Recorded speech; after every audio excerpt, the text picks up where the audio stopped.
다만 이제 면세점들이 어떤 변화가 있냐면은 이제 백화점의 빅3는 다 면세 사업을 공유하게 됐습니다. 공유했다고요? 그러니까 공유한다? 이제, 그러니까 이제 면세 사업을 갖다가 이제 자회사로 취득을 했다라는 거죠. 우리가 알고 있는 롯데백화점 같은 경우는 원래가 롯데 호텔에서 이제 롯데 면세점을 운영했었고 네. 신라는 이제 호텔에서 이제 면세점을 운영했다라면은 3년 전에 신세계가 본점의 면세점을 갖다가 이제 그 허가를 받게 되면서 네네. 또 최근에 현대백화점이 내가 그 깜짝 놀랐잖아요. 네, 뭐요? 네. 신세계백화점 본점이 면세점이 됐어요. 네. 아, 네, 그래서 맞아요, 그 맞아요, 사건 때 맞아요. 진짜 네, 충격받았어. 네. 야 이제 맞아요. 한국 사람 이제 장사 안 하겠다는 거구나 뭐 그런 네. 느낌을 네, 받아가지고. 맞아요. 예. 이제는 어, 백화점의 그러네. 빅3 매장이 면세 영업을 동시에 진행하는 이제 매장이 된 대표 이제 매장들이 있잖아요. 네. 이러다 보니까 작년 하반기에서 올 초에 어떤 사건이 있었냐면은 루이비통의 회장님께서 한국을 방한을 해서 예. 한국에 와서 이제 그 백화점 3사의 CEO들을 정말 의뢰자세로 아, 네. 모셨어요? 네, 다 이제 아. 한 번 한 번 만나서 야 네. 뭔가 이게 와. 국뽕 드는데 이제. 그러니까 최근에도 이제 순수 내수에서의 채널별 성장률 보게 되면은 백화점만 좋다, 명품만 좋다 이 얘기 많많이 들으셨을 거예요. 예, 네네. 근데 특히 재밌는 건 뭐냐면은 백화점만 운영을 했던 신세계 백화점 본점의 30 이제 %의 그 영업 면적에 면세점을 갖다가 이제 허가를 드렸죠. 받아들이는 네네. 다음부터 그 30%의 면적에서만 이제 3년 반 사이에 매출액이 2조 원이 아. 붙은 거예요. 어. 그러니까 신세계 본점 백화점 자체가 매출액이 1조 원이 안 돼요. 아. 근데 와, 그 30%의 30%에서 면적에 와. 그리고 이제 작년 기준으로 보게 되면은 우리나라의 면세점 시장 규모가 19조 4천억 정도를 했거든요. 네. 19조 4천억. 네. 그러니까 여기서 지금 잠깐 흐름이 잠깐 넘어갔는데 네. 안 그래도 질문을 드리려고 그랬는데 네. 넘어가서 한번 정리를 잠깐 해서 네. 드리면은 지금까지 얘기해서 이제 K뷰티라는 네. 것이 어떤 식으로 해서 성장을 했으며 중국 시장을 어떻게 공략했는지에 대한 얘기가 이제 어느 정도 일단락이 네. 됐고 네. 그리고서 이제 그다음에 그 판매 네트워크 네. 그 유통 쪽에서의 변화를 네. 좀 이제 설명을 이제 해주고 계신 것 같아요. 예. K뷰티의 성장과 중국 내에서의 K뷰티의 인지도, 심지어 이제 글로벌 화장품사들의 최근의 성장이 한국의 면세점과 굉장히 밀접한 관련이 있기 때문에 네. 이 부분을 좀 약간 언급을 드리면은요. 네. 작년 기준으로 2018년도에 우리나라에서 이제 그 면세점 시장 규모가 19조 4천억 네, 규모고요. 이 안에서 이제 지금 최근에 인천공항 입국장에 1터미널, 2터미널에 입국장 면세점 3개의 매장이 생겼거든요. 네. 이거를 제외했을 때 작년 기준으로 우리나라의 면세점 어쨌든 매장 수가 55개입니다. 그 55개 중에서 이제 자주 만나실 수 있는 명동에 가면 있는 명동 빅3. 네. 그러니까 롯데 소공점, 네. 그다음에 신라 장충점, 신세계 본점. 예. 이렇게 3개 매장의 매출액이 거의 9조 원이에요. 반을 주소를 합쳐서. 반을. 네. 오. 그리고 이제 롯데가 한 4조 3천 정도 했고요. 그다음에 신라가 한 2조 5천 정도 했고요. 신세계가 한 2조 원 정도. 네. 그래서 이 세 개를 합치면 19조 4천억 원의 거진 반이 됩니다. 근데요 면세점이라는 게 보통 아직까지도 지금 실감을 잘 못해서 그러는 것 같긴 한데 이제 비행기 타러 나갈 때 사는 게 면세점이잖아요. 네. 그러면은 특별히 여기에 딱 그 예. 구도심 서울의 구도심에 있는 면세점만 잘 돼야 되는 이유는 없을 것 그러니까 같은데. 이제 지금 네. 이 권 기자님의 생각은 바로 한국 사람 입장에서 생각인 거고 그쵸. 이 명동의 빅3는 한국 사람의 비중보다는 네. 중국인 비중이 거의 8, 90%. 어. 네. 예. 그래서 그렇기 때문에 우리가 흔히 얘기하는 따이고 매출 비중과 거의 유사하다고 보시면 되거든요. 그래서 네. 그 결국은 이제 이 빅3 매장이 전체 시장 규모의 절반을 갖다 주도하고 있기 때문에 이 매장이 돌아가는 거에 이제 구성을 보게 되면은 이 매출액 중에 아까 말씀드렸던 약 9조 원 매출액 중에 한 65%가 화장품 매출액이에요. 네. 크긴 크다 진짜 네, 시장이. 네. 나 지금 예. 화장품 말씀만 하셔서 이거 다 예. 화장품으로만 생각하고 예. 있었는데 착각했네요. 네네 그래서 맞아요. 화장품 이제 65%고 그다음에 또 화장품 65%를 100이라고 놨을 때 예. 어떤 화장품들이 팔리는가를 구성을 보게 되면은 작년까지만 하더라도 지금 방금 말씀드렸던 글로벌 우리가 알고 있는 이제 글로벌 럭셔리 화장품들 비중이 대략 20-30%. 그다음에 예. 뭐 아모레, LG의 최고의 이제 프리미엄 럭셔리 브랜드인 흐우라든가 설화수가 또한 20-30%. 예. 그리고 나머지가 우리가 이제 주식시장에도 상장이 돼 있는 뭐 마스크팩 회사들, 네, 그다음에 네, 네. 중소형 회사들 이런 어. 회사들의 비중이 한 4-50%였거든요. 그 어, 자잘한 여러 예. 개 회사들이 다 KBT 모여서 들이. 네. 네. 그런 이제 그렇게 됐는데 아 자잘은 죄송합니다. 예. 아무튼 네. 근데 최근에 이제 그 제가 방금 말씀드렸던 뭐 전자상거래법 영향이 이제 올 한해 계속 이슈로 떠오르고 있는데 이 부분이 충격적으로 와닿진 않지만 간접적으로는 분명히 영향을 줬거든요. 전자상거래법 개정을 했던 게 이게 우리 따이공들이 한국에서 이제 물건을 사가지고 중국으로 보낼 때 이게 법인 아니고 개인들이 그냥 이렇게 쭉쭉쭉 네네. 보냈었단 네. 말이에요. 근데 전자상거래법 개정하면서 그 내수 관련한 거 얘기하면서 거기다 세금을 잘 찾아서 물리겠다 그랬어요. 그래가지고 한국에서 이거를 면세에서 사서 중국으로 보내는 물량이 줄어들지 않겠느냐라는 우려가 네. 올해 초쯤에 나왔었죠. 네네. 예, 예. 그래서 원래는 전자상거래법은 중국이 온라인 1대1로를 하기 위해서는 전자상거래 시스템 자체가 구축이 돼야 되는 게 원래 우선하는 목적이고요. 근데 이 시스템을 구축을 하게 되면은 해외로부터 중국 내수로 들어가는 뭐 밀반입되는 것들에 대해서 다 세제 시공고가 안 돼 있는 것들이 그 시스템에 다 이제 말하자면은 이제 체크가 들어가야 되지 되는 않느냐. 예, 예, 예. 그리고 이제 홍콩으로 들어가는 밀수품이라든가 이런 것들이 뭐 또 이제 그 밀수하는 사람들을 안면인 시기가 다 뭐 찾아낸다 뭐 이런 이제 많은 염려들이 있었어요. 근데 막상 올해 상반기 동안 전자상거래법을 진행을 해보니까 네. 우리나라 별로 안 줄었다 우리나라 그랬어요. 면세점 매출액은 3월달에 거의 이제 19억 불, 그러면 이제 월에 한 2조가 넘어가는 금액을 시현을 했고요. 예. 그 이후에 최근 4월달, 5월달도 보게 되면은 거의 17억 불에서 18억 불 사이로 지난 1년 동안 월 평균 한 14억 불, 15억 불 대비 월등하게 높은 수준이 나오고 있기 때문에 예. 이 결과만 놓고 보게 되면은 영향이 없는 거 아니야? 없네. 네. 이렇게 이제 생각을 했는데요.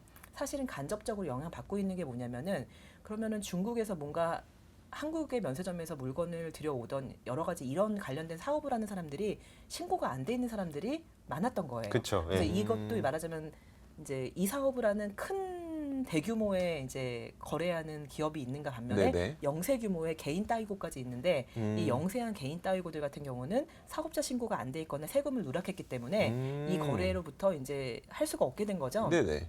이러다 보니까 최근 상반기 동안에 면세점의 매출액 자체는 되게 잘 나오는데요. 네. 예. 면세점 안에서 거래하는 화장품의 구성을 봤더니 네. 예. 방금 전에 말씀드렸던 글로벌 화장품이 작년에 뭐 20-30%, 네. 예. K뷰티의 럭셔리가 20-30%, 그다음에 중소형 K뷰티가 40-50이었다라면은 네. 최근 분위기는 글로벌 럭셔리가 50%, 어. 네, 그다음에 K뷰티의 럭셔리가 여전히 20-30%, 그리고 이제 중저가- 소형 K뷰티가 거의 20-30%대로 줄게 된 거죠. 아, 근데 그러니까 그게 작은 물량을 이렇게 글로 네. 보내던 개인 사업자들 네. 시장이 많이 줄어들었고 네. 좀 작은 대규모로 물량. 하는 네. 그 럭셔리 물량들은 어차피 법인 거래를 하는 네. 사람들이니까 그건- 그 제도에 상관없이 거래를 하게 네, 된다는 제가 거죠. 이 얘기를 아까 얘기로부터 이제 되게 길게 네네네. 돌아서 왔는데요. 네. 아까 이제 처음에 말씀드렸잖아요. 글로벌 화장품들이 중국에 나간 지가 20-30년이 됐다고. 네. 네, 예. 그렇기 때문에 이미 중국에 있는 백화점, 메이저 백화점 한 300여 개에는 다 들어가 있어요. 그렇겠죠. 그리고 예. 우리나라의 설화수라든가 후 같은 경우는 최근까지 한 200개 백화점에 들어가 있거든요. 예. 근데 한국의 중소형 K뷰티 브랜드들은 한국의 면세를 통해서만 따이고 거래가 되는 거지 중국에 공식적으로 들어가지 않은 브랜드들이 너무 많은 거예요. 그렇겠네요. 아, 네. 그러면은 네. 아까 말씀드린 것처럼 전자상거래법의 시스템이 어떤 식으로 잡아되냐면은 한국에서부터 중국으로 공식 거래를 해서 중국의 공식 채널에 들어가 있는 브랜드들의 경우에는 네. 그 사업자가 세금을 내고 네. 정당하게 거래를 했기 때문에 예. 면세에서 들어오는 물건들에 대해서도 말하자면 단속이 그게 심하지 않거나 예. 예. 단속하기 어려울 것 같은데. 네, 왜냐면 이게 이제 다 같이 하기 때문에 네네네. 어려운 거예요. 네. 근데 이 소형 K뷰티만 들어오는 경우에는 너무 티가 나는 거죠. 들어오는 순간 네. 이건 네. 너 세금 안 냈잖아가 되는 그쵸. 거니까요. 네. 너가 구매를 한 적이 없는데 너가 어떻게 매출이 발생해? 네네. 이런 게 최근에 전자상거래법에 사실은 백그라운드에 따라서 영향을 준 거죠. 와 근데 와, 이거 이게 되게 위험해 그러면은 이게 보이는데요? 막 스토리가 다 이제 아까 처음으로 네. 들어가서 막 꼬이기 시작하는 그래서 게 최근에 걔네가 중소형 들어가서 화장품- 예. 중소형들이 좀 깔아주면서 K뷰티가 네. 인기를 꺼서 엔트리들이 이게 들어갔다가 그렇죠. 한국 것도 좋은 걸 샀는데 그러면서 이게 선순환 고리가 되는 거였다면은 네네네. 여기가 이제 안 받쳐주게 되면은 엔트리 모델 쪽이 아예 빠지는 게 되는 거고 이걸로 인한 선순환 고리가 네. 깨질 수 있다는 네. 거잖아요. 그래서 여기서 이제 한 가지 또 짚고 넘어가야 될 게 있어요. 뭐가 또 이렇게 네, 얽혀 혹시 있어요? 아까 네. 기억나시나요? 글로벌 넘버 5의 이 화장품사들은 뭐 100년에서 80년, 90년 120년까지도 말씀하셨으니까요. 그다음에 전 세계에 50개국, 100개국에 나가 있다고 말씀드린 거 네네. 기억나시죠? 네. 예, 예. 근데 우리 또 권 기자님께서 워낙 또 자동차 특화 기자님이시잖아요. 네. 그러니까 아마 이 전문 수출에 기자, 네. 대해서 너무 잘 아시니까 아마 이해 딱 하실 것 같은데 이렇게 수출을 많이 하는 회사들의 그 상품에 대해서는 국제 가격이라는 게 있습니다. 그렇죠. 예. 왜냐하면 원산지에서 나오는 원가와 원산지 내수 채널에서의 공식 가격이 있지만 네. 50개국, 100개국으로 수출을 하게 되다 보면은 그 각각의 나라의 경제 사정이라든가 그다음에 거래 비용, 수출에 들어가는 여러 가지 이제 예, 예. 그 거래 비용 물류비, 뭐 네네. 통관비 예. 뭐 이런 거 다 얹어가지고 다 하죠. 들어가서 그다음에 그 나라의 이제 소득 수준 예. 네. 이런 부분들이 다 이제 맞게끔 정책이 이제 반영이 되면은 국제 가격이라는 게 발생을 해요. 네. 그래서 말씀드렸던 글로벌 화장품들의 국제 가격이라든가 근데 이제 예를 들면 아까 후하고 설화수가 1조 원이 넘고 2조 원이 넘었는데 네. 예, 예. 아무리 2개국이라도 조 단위 브랜드가 됐으니까 네. 국제 가격 갖춰야 되겠죠. 갖춰야죠. 어. 예. 사실은 한국이랑 중국이 대부분이지만 네, 네, 네. 그 국제 가격이 우리나라에 냉정하게 말씀드렸을 때 K뷰티에서 국제 가격을 갖다가 갖추고 있는 거는 아모레 LG밖에 없다. 예. 그래서 앞으로도 이 국제 가격을 갖췄느냐 안 갖췄느냐가 공신력 있는 화장품이다 아니다라고 말씀드릴 수가 있는데요. 그러니까 국제 국제 가격이 가격을 있는 거랑 없는 거랑 뭐가 예, 다른가요? 그거를 설명을 네. 해주셔야 될 것 그러니까 같아요. 지금까지의 K뷰티는 국제 가격이 필요가 없었잖아요. 네네. 면세점 그냥 가면 들고 너무 가면 싸니까. 네, 그러니까요. 그러니까요. 네. 왜냐면은 만약에 우리 이제 앵커님께서 화장품 사업자신데 네. 내가 뭔가 국제 가격을 만들 시간도 없이 내 거가 면세점에서 잘 팔리고 네, 네. 도매 거래가 잘 되는데 국제 가격 신경을 안 썼겠죠. 네, 일단 네. 팔아 제끼는 거죠. 예, 하지만 아모레 LG는 20년, 15년이라는 시간 동안에 중국이 어쨌든 이렇게 이제 한국 면세에서 따이고 거래가 터지기 이전부터 공식 채널에 마케팅을 하면서 들어간 그 시간이라는 게 있기 때문에요. 네네. 중국의 현지 채널에서의 가격이 한국의 원산지 가격을 갖다 이제 이들이 럭셔리 브랜드이기 때문에 한국 백화점에서 100이라는 기준점을 준다라면은 중국의 백화점에서는 130이에요. 근데 일단- 물류비 포함해서. 예. 네. 네네. 근데 이제 우리나라 면세점 가는 순간 백화점 가격 100이라 그러면은 세금이 평균 15에서 20%가 빠져나가니까 네네. 85에서 80이 되겠죠. 네네. 근데 이 면세 가격에서 그 가격에 팔리는 사는 사람들이 여기 있는 우리 세 명 아, 한국 네, 사람들. 네네. 네. 근데 우리도 만약에 VIP 뭐 골드, 실버 이렇게 있으면은 또 그 가격 깎아주죠. 값을 확인을 하게 음. 되는데 이렇게 대량 구매를 하게 되는 따이고 거래는 더 많은 할인이 들어가는 거예요. 그러니까 제가 좀 네. 정리를 좀 해드릴게요. 네네. 이게 그 이 얘기가 되게 우리나라 세금하고 네. 뭐 면세점의 매출하고 그런 거 관련이 되게 많이 얽혀 있는 네. 문제인데 뭐냐면은 따이고들이 이제 면세점에 가서 대량으로 물건을 사게 되면은 이게 야 세금을 걔네가 안 내는 물건 이렇게 많이 사는 거 좀 문제 있는 거 아니야? 그래가지고 네. 세금을 걷어야 되는 거 아니냐라고 했을 때 이쪽에서는 또 반대쪽에서는 그랬어요. 이게 나라가 세금 좀 못 걷어도 기업이 네. 물건을 많이 네. 팔 수 있게끔 도와줘야 된다. 네. 그래가지고 이제 그때 입국장 면세점도 만들고 네. 뭐 면세점을 더 늘리고 이런 네네. 과정들이 있어서 매출을 늘리기 네. 위해서. 네. 근데 이게 국제 가격이라는 게 이제 중국에서 팔리는 가격이 있고 한국에서 팔리는 네. 가격이 있을 때. 그러니까 물론 중국은 자동차를 수출하진 않지만 수출을 한다 그러면 물류비랑 뭐랑 하면은 중국에 딱 할 수 있는 마지노란 가격이라는 게 있단 말이에요. 네. 근데 한국에서 팔리는 물건을 한 절반 가격에 사서 네. 밀수로 저를 넘겨버리면은 국제 가격 가져갈 필요가 없는 자기네가 거죠. 공식적으로 150만 원에 여기다 네. 수출을 했는데 따이고들이 네. 들어오는 가격은 100만 원밖에 안 되는 거야. 네네. 그러면은 자기네가 정상적으로 파는 건 150만 원이고 네. 얘네가 그냥 보따리상들이 파는 건 100만 원이잖아요. 네. 그럼 자기네가 정상적으로 팔 수가 없게 된다는 네. 거야. 네. 네. 그러니까 그 문제가 이제 생기는 거죠. 네. 그래서 그래서 최근에 말씀하신 것처럼 이제 처음에는 국제 가격을 갖고서는 현지 채널에서 파는 브랜드는 바보가 되는 거잖아요. 그쵸. 네네. 그리고 이제 그렇게 거래를 하는 중국 백화점에 있는 거래하는 그 판매자 입장에서는 바보가 되는 거잖아요. 그쵸. 네네. 어. 근데 제가 아까 말씀드렸죠. 중국이라는 나라가 되게 특이한 게 네. 여기 백화점에서 정상가에 팔고 있는데 저 앞에 있는 약간 2급 모델의 쇼핑몰에서 동일한 제품을 갖다가 뭐 50% 할인을 하면서 팔고 있는데도 재고 처리를 하기 위해서 이제 팔고 있는데도 중국의 소비자는 나는 그냥 고민하지 않고 진품을 살래. 저기를 가게 짝퉁이 되면은 많으니까. 저기 가게 되면은 예. 진품 사이에 어떤 가품들이 껴 있는지 모르니까 음. 왜 우리도 보면은 왠지 약간 그 고소득층 같은 경우는 백화점 할인 안 할 때 간다고 하잖아요. 그쵸. 예. 아 그래요? 예, 마찬가지로 그냥 사람 많은 게 싫다고. 고소득이 안 돼봐서 네. 네. 이런 이제 소비층이 우리가 상상하기 어려운 그러니까 자꾸 15억 인구가 중요한 게 아니라 타겟 그렇죠. 인구가 네, 되게 타겟 중요. 인구. 네네. 타겟 인구가 되게 어. 중요한 거고요. 이런 타겟으로 가다 보면은 국제 가격이 중국이란 나라 워낙에 이제 어떻게 보면 큰 나라기 때문에 아. 이 정책에 의해서 고급의 이미지, 브랜드 예. 인지도를 쌓은 브랜드들은 그 가격에 흔들리지 않는다라는 거죠. 하지만 최근에 이제 말씀드렸던 것처럼 글로벌 탑 5가 구경하고 있었어요. 한 3, 4년 동안은. 예, 예. 내가 뭐가 문제지? 그러다가 최근에 자기들의 브랜드가 80년, 90년 동안 이어져 왔던 시그니처 아이템들이 있거든요. 예, 예. 네네. 뭐 이제 뭐 SD 로더 하면은 뭐 갈색병. 그쵸. 아 그게 맞아요. 있잖아요. 네, 그거. 이 이제 대표 브랜드들이 다 리뉴얼을 하게 됩니다. 예. 그러면서 마케팅비를 어마어마하게 투자를 하다 보니까 네. 예, 예. 최근에 이제 이들의 주가를 한번 보시면은 한국 면세에서도 잘 되지만은 중국 본토에서도 잘 되는. 그래서 이제 이 성장률이 이제 끌고 가는 거고 이 사이에 이제 K뷰티는 어떻게 보면 약간 이제 재편을 좀 겪게 되는 거죠. 그러니까 아랫단은 그 제도적으로 네. 약간 무너지고 아랫단은, 윗단은 경쟁이 굉장히 치열해지고 네. 예, 예. 그럼 우리는 되게 K뷰티 미래가 되게 우울하잖아요. 그러니까요. 근데 여기서 또 밝은 얘기를 하나 해드리려고 합니다. 예, 예. 왜냐면은 방금 말씀드린 마무리를 것처럼 밝게 하시죠. 예, 네, 예.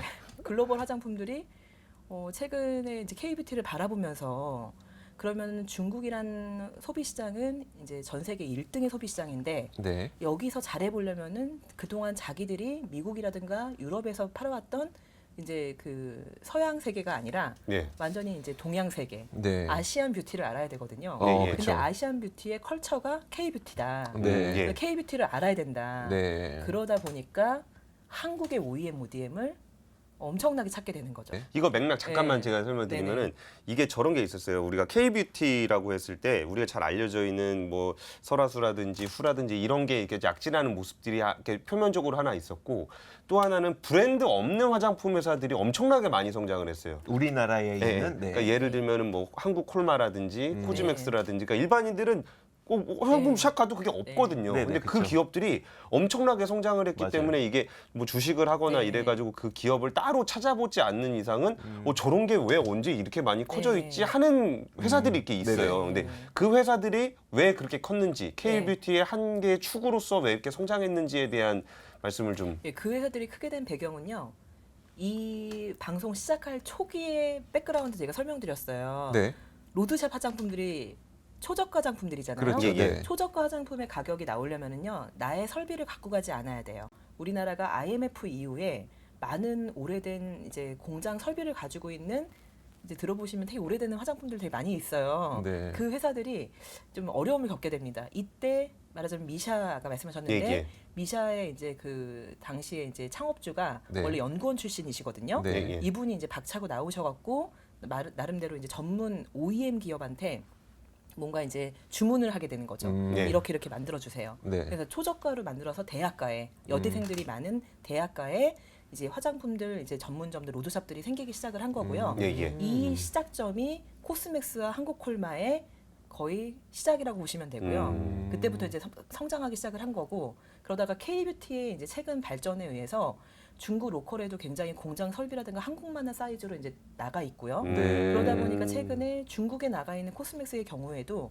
중국 내수의 중국 로컬 고객이 한 7, 80%라고 보시면 되고요. 네네. 나머지 20, 30%가 이제 글로벌 브랜드들. 음. 그리고 또 이제 코스맥스나 콜마 같은 경우에는 지금 북미에도 설비를 가지고 있고요. 음. 뭐 아시아 일대에도 태국, 인도네시아 뭐 이런 쪽에 다 나가 있기 때문에 올해는 LG성공보다 더 글로벌하게 네. 있네. 자, 예, 이 네. 이야기를 빠르게 진행하기 네. 위해서 글로벌 브랜드들이 분명히 한국 콜마라든지 코스맥스를 네. 찾는다고 했어요. 네. 아시안 뷰티를 네. 이해하기 위해서. 네. 자, 거기서부터 다시 시작해 보도록 하죠.